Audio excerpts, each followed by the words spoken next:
Getting started in 2025. Hi, I'm Jonathan Pritchett with Theology, Geek, Fitness. In this video, I'm going to talk about what you can do to get started on your fitness chronicles, your fitness epic. We don't call it fitness journey around here. Anyway, if you're trying to get in shape and lose weight, things like that, here's a way you can get started in 2025. Now, in previous year's videos, 2023, 2024, I talked about what you should do is you should go to a gym, get a day pass, check out all the free weights, all the weight machines, check out the resistance bands, the kettlebells, the suspension trainers, the calisthenics area. Check it all out. See what you like. And if you like the gym atmosphere, join a gym. If you like certain types of equipment and you can afford to buy it at the house and you'd rather work out at home, I'm kind of the person who works out at home or at the office or on the road when I'm traveling, wherever. Do that. Get the kind of gear that you could afford to just start getting in shape. But this year, I'm going to recommend something different because I was thinking back when I had to lose weight and get in shape and change my diet and all of that back in April of 2019. I had lost 75 pounds by October and gotten into shape, but I didn't start at a gym. So what I did is I decided that I was going to eat 1,500 calories a day, and then I was going to walk 10,000 steps at least every day, and I was going to work out 3 to 5 times a week at the house. I had some 25-pound dumbbells and some 10, 15-pound dumbbells. I had a few dumbbells laying around. And I was going to make sure that I could stay consistent before I ever bothered to join a gym. Now, when the gyms closed in March of 2020, I went out and started finding equipment that I could use to work out at home to maintain what I had gained since I had started my saga. And I never went back to a gym. Probably will never go back to a gym unless I'm like, at a hotel and they have a gym and they have stuff I want to play with or whatever. But typically I have my own travel gym in my car.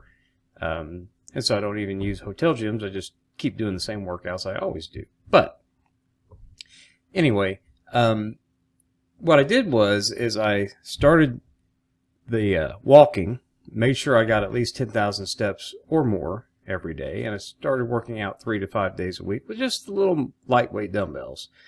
So what I'm recommending to you to get started is to start doing something that you're not doing already. So if you're not a member of a gym, don't try to go join a gym for your New Year's resolution that you think that you need to.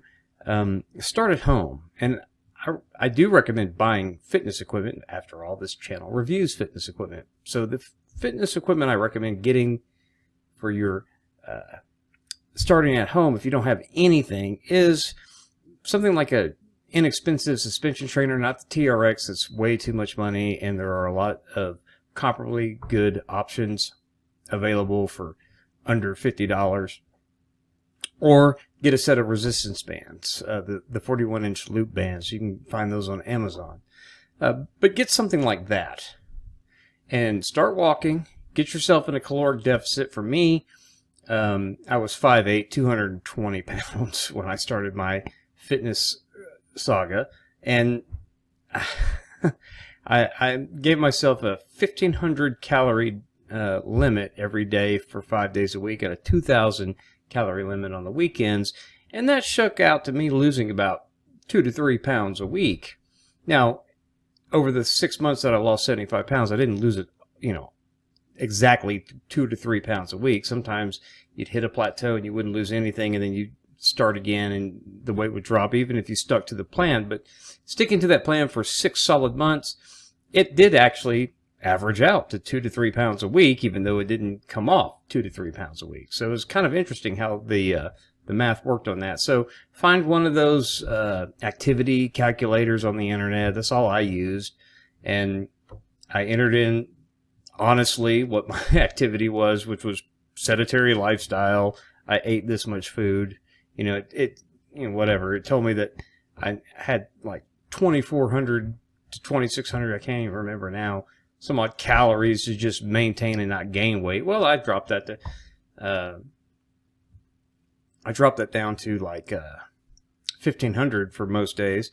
And when I figured out what if I walked X amount of time and I entered in exercising for X amount of time. Then I realized if I wanted to lose between 2 and 3 pounds a week, you need to burn 7 to 10,000 calories more than you take in. So that math worked out for me, and so I lost a ton of weight over the period of 6 months. So figure out what your height, weight is, enter in all that, what your current maintenance calories are, and then decide that you're going to count calories when you eat food and subtract that from from your maintenance calories and then add in what activity you plan on sticking to. For me, it was 10,000 steps and 3 to 5 days of exercise a week. And then that's how many calories you need to eat in a week to lose X amount of pounds in a week. So those, not perfect, but those activity calculators will ballpark it good enough for you. It worked for me, so that's why I recommend it. It's not going to be exact, but it'll be close enough. Do what you can with that. And, figure out what you need to, how much weight you want to lose in a month, how much activity you're going to increase, and start at home. Don't even bother following my advice from the last 2 years. Just actually get some resistance bands or a suspension trainer or something, and just start with that. There's all kinds of videos on this channel with all kinds of exercises and routines. You become a patron, you can get even more routine videos to follow along with, from beginner to intermediate. And so just do that and see where it takes you. If you get bored with that and you want to add more home gym equipment later, so far you've only spent $50. And if you ever decide to join a gym, you still have that equipment for when you can't get to the gym, so it's not going to hurt you anything. But you can also just add to expand your home gym. I use a variety of different types of equipment in my training. So but start at home. Commit to 3 to 5 days a week exercise while you're watching TV for an hour. Get out your suspension trainer, resistance bands, and do that. And you'd be good to go. That's a way to get started. It's easy, caloric deficit, simple tools at the house that you can train, get started, get consistent, because that's the #1 key to this. All right? So those are my thoughts for getting started in 2025. Let me know what you're going to do to get started in 2025 in the comments. I appreciate you watching this video. We'll see you in the next one. God bless.